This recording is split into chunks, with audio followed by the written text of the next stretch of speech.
जो पिछले दिनों धमतरी में 3 युवाओं की चाकू मारकर हत्या कर दी गई थी और आज उन परिवार से हम लोग उन पीड़ित परिवार से मिलने आए और तीनों परिवार से मुलाकात किए और तीनों ही बहुत होनहार युवा और परिवार के कमाऊ सदस्य थे।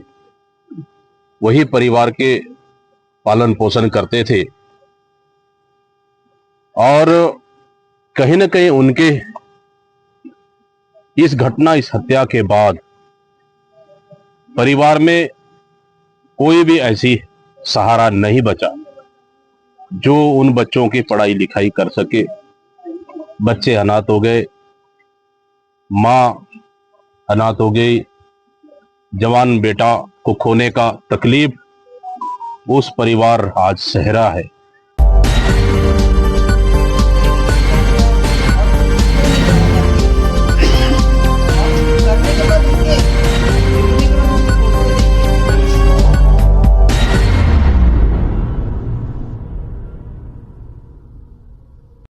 घटना जो आप लोग कांग्रेस के दीपक दैज सबके यहाँ मिलने जा रहे हैं, सांत्वना दिला रहे हैं। सेज बहार का ही एक मृतक है जिनके परिवारजन से मिलने आए हैं, क्या बोलना चाहेंगे?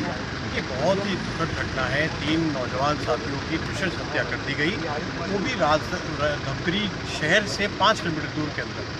1 से 1.5 घंटा तक वहाँ नौजवान कुछ लोग थे, उत्पाती लोग थे जो क्रिमिनल थे, उन्होंने उत्पात मचाया। उसके बावजूद पुलिस का वहाँ न पहुँचना अपने आप में एक बहुत बड़ा संदेह खड़ा करता है। किसी न किसी तरीके से एक बात स्पष्ट है कि प्रदेश में कानून राज चल रहा है, जंगल राज चल रहा है और अपराधी निरंकुश हो गए हैं। सरकार का लॉ एंड ऑर्डर पे कोई नियंत्रण नहीं है और पूरी तरीके से लॉ एंड ऑर्डर ठप हो चुका है। मैं इस घटना की पूरी तरीके से निंदा करता हूँ। सरकार से मांग करता हूँ कि एक विशेष टीम गठित करके इसकी पूरी जांच हो और फास्ट ट्रैक कोर्ट से उनको सज़ा मिले और सख्त से सख्त कार्रवाई हो, सख्त से सख्त सज़ा मिले और पीड़ित परिवार को कुछ न कुछ सांत्वना के रूप में सरकार को मदद भी करनी चाहिए। मुश्किल से 5-7 किलोमीटर होगा, तो आउटर है, बस ही ही है। जैसे अपन बुढ़ियारी से या रायपुर से संतोषी नगर बोलेंगे, इतना आउटर होगा। उतने आउटर में इस तरीके की उद्दंडता और इतने लीडर होकर के और करने के बाद रुकने के बाद उनकी फोटोएं देखिए, जो किस अंदाज में पुलिस वालों को अपना पोज दे रहे हैं। मतलब उनको पता है कि हमारा कुछ नहीं होने वाला, वो निश्चिंत है एकदम। ये प्रशासनिक पूरी तरीके से फेल है। आप लोगों से केवल यही सहयोग है कि हम लोगों को बहुत ज़्यादा उम्मीद है कि न्याय मिले। हमको तो न्याय चाहिए।